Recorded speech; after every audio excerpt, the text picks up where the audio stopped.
नमस्ते दोस्तों, एएपी देख रहे हैं ई से रिसर्चर और आज हम बात करेंगे एक ऐसे कानून की जो करप्शन को खत्म करने के लिए बनाया गया है, लोकपाल और लोकायुक्ता एक्ट 2013। यह लॉ पब्लिक ऑफिशियल्स, मिनिस्टर्स और एमपीज के अगेंस्ट करप्शन की इन्वेस्टिगेशन करता है। तो चलिए समझते हैं लोकपाल के बेसिक्स से लेकर एडवांस्ड डिटेल्स तक रियल लाइफ एग्जांपल्स के साथ। दोस्तों, पहले समझते हैं कि लोकपाल का मतलब क्या होता है। यह संस्कृत वर्ड से बना है। लोक मतलब पीपल, जनता, और पल मतलब प्रोटेक्टर, रक्षक। मतलब लोकपाल एक ऐसी इंडिपेंडेंट बॉडी है जो करप्शन के खिलाफ एक्शन लेती है। लेकिन दोस्तों, यह बिल ऐसे ही एक दिन पास नहीं हो गया। लोकपाल बिल पहले 1978 में इंट्रोड्यूस किया गया था, लेकिन यह 8 बार फेल हो चुका था। फिर एक ऐसा मोमेंट आया जो देश के करप्शन के खिलाफ सबसे बड़ा मूवमेंट बना। अब समझते हैं कि लोकपाल में कौन कौन होता है। एक चेयरपर्सन, अध्यक्ष, जो सुप्रीम कोर्ट के फॉर्मर चीफ जस्टिस या एक एमिनेंट पर्सन हो सकता है। 8 मेंबर्स, सदस्य, जिसमें 50% जुडिशियल मेंबर्स होने चाहिए और 50% वुमेन, SC/ST/OBC या माइनॉरिटीज से होने चाहिए। आप इस सोच रहे होंगे कि लोकपाल के अंडर कौन आता है। देखिए ये लिस्ट। प्राइम मिनिस्टर, कुछ एक्सेप्शंस के साथ, यूनियन मिनिस्टर्स और MPs, all government officers, group ABCD, NGOs जो गवर्नमेंट से फंड लेते हैं। यानी अगर कोई गवर्नमेंट ऑफिशियल या मिनिस्टर ब्राइब लेता है या करप्शन करता है तो लोकपाल डायरेक्ट एक्शन ले सकता है। अब बात करते हैं कि लोकपाल के पास कितनी पावर होती है। क्या यह बस एक कंप्लेंट रजिस्टर करने वाली बॉडी है? बिल्कुल नहीं।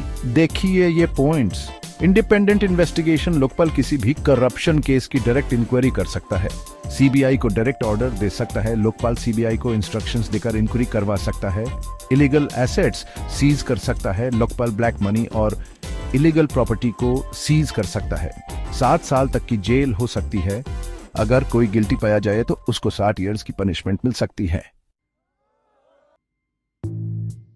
चलिए अब रियल लाइफ एग्जाम्पल से समझते हैं कि लोकपाल काम कैसे करता है। एक मिनिस्टर एक प्राइवेट कंपनी से 50 करोड़ की ब्राइब ले रहा है। एक एक्टिविस्ट ने लोकपाल में कंप्लेंट फाइल की। लोकपाल ने सीबीआई को इन्वेस्टिगेशन का ऑर्डर दिया और मिनिस्टर गिल्टी पाया गया। उसकी प्रॉपर्टी सीज हो गई और उसको जेल हो गई। एक government officer fake project approvals दे रहा है और पैसा अपने अकाउंट में डाल रहा है। इस केस में भी लोकपाल ने सीबीआई और एनफोर्समेंट डायरेक्टरेट को ऑर्डर दिया और करप्ट ऑफिसर को सस्पेंड करके उसके एसेट्स फ्रीज कर दिए गए। लेकिन दोस्तों, क्या लोकपाल करप्शन को 100% खत्म कर पाया है? बिल्कुल नहीं। कई चैलेंजेस हैं जो इसके इंप्लीमेंटेशन को वीक करते हैं। अगर हम करप्शन से सच में लड़ना चाहते हैं तो लोकपाल को और स्ट्रांग बनाने की जरूरत है। अगर आपको लगता है कि कोई गवर्नमेंट ऑफिसर, एमपी या मिनिस्टर करप्शन में इन्वॉल्व है तो आप लोकपाल में कंप्लेंट कैसे फाइल कर सकते हैं। चलिए स्टेप बाय स्टेप प्रोसेस समझते हैं। स्टेप 1, कंप्लेंट कौन फाइल कर सकता है? कोई भी इंडियन सिटीजन कंप्लेंट फाइल कर सकता है। एनोनिमस कंप्लेंट्स एक्सेप्ट नहीं होती, तो कंप्लेनेंट को अपना आइडेंटिटी प्रूफ देना होता है। स्टेप 2, कंप्लेंट कहां फाइल करें? ऑनलाइन मोड, लोकपाल की ऑफिशियल वेबसाइट पे जाके कंप्लेंट फाइल कर सकते हैं। Offline mode, complaint written format में लोकपाल सेक्रेटेरिएट में सबमिट करनी होती है।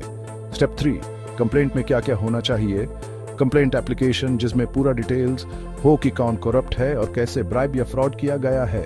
सपोर्टिंग डॉक्यूमेंट्स, अगर आपके पास प्रूफ है, फोटोज, वीडियोस, ट्रांजैक्शंस, तो अटैच करना जरूरी है। कंप्लेनेंट की पर्सनल डिटेल्स, कंप्लेंट करने वाले का नाम, एड्रेस और कॉन्टैक्ट डिटेल्स देने होते हैं। Step 4, Lokpal investigation process.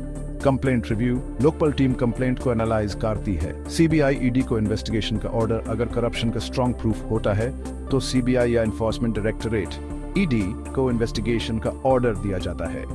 Court में ट्रायल, अगर अक्यूज्ड गिल्टी होता है तो उसके अगेंस्ट लीगल एक्शन और एसेट सीजर होती है। तो दोस्तों, अगर आप करप्शन के अगेंस्ट स्टैंड लेना चाहते हैं तो लोकपाल में कंप्लेंट फाइल करना एक स्ट्रॉन्ग स्टेप हो सकता है। अब चलिए आपके कुछ कॉमन सवालों के जवाब देते हैं। Q1, क्या लोकपाल के अंदर प्राइवेट कंपनीज भी आती हैं? नहीं। लोकपाल सिर्फ गवर्नमेंट ऑफिसर्स और NGOs जो गवर्नमेंट फंडिंग लेते हैं उन्हीं पे एक्शन ले सकता है। प्राइवेट कंपनीज पर एक्शन लेना सीबीआई और ईडी का काम होता है। Q2, क्या लोकपाल एक एफआईआर रजिस्टर कर सकता है? हाँ, लोकपाल डायरेक्ट एफआईआर फाइल कर सकता है और सीबीआई को इन्वेस्टिगेशन ऑर्डर दे सकता है। Q3, क्या लोकपाल के डिसीजंस फाइनल होट हैं? नहीं, लोकपाल की डिसीजंस की अगेंस्ट सुप्रीम कोर्ट में अपील की जा सकती है। Q4, क्या लोकपाल की अंडर जुडिशरी भी आती है? नहीं, सुप्रीम कोर्ट और हाई कोर्ट की जजेस लोकपाल के जुरिस्डिक्शन में नहीं आते। अगर आपके और भी सवाल हैं तो कमेंट्स में लिखिए, हम उनका जवाब जरूर देंगे।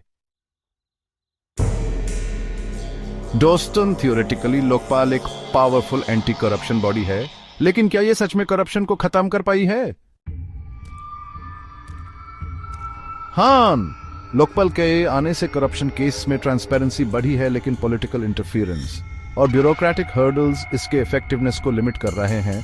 अगर लोकपाल को और पावरफुल बनाना है तो गवर्नमेंट को इसमें रिफॉर्म्स लाना होगा और पब्लिक पार्टिसिपेशन बढ़ानी होगी। दोस्तों, अगर आपको यह वीडियो इंफॉर्मेटिव लगी हो तो लाइक करें, शेयर करें और चैनल को सब्सक्राइब करें। मैं मिलता हूं आपसे अगली वीडियो में। जय हिंद।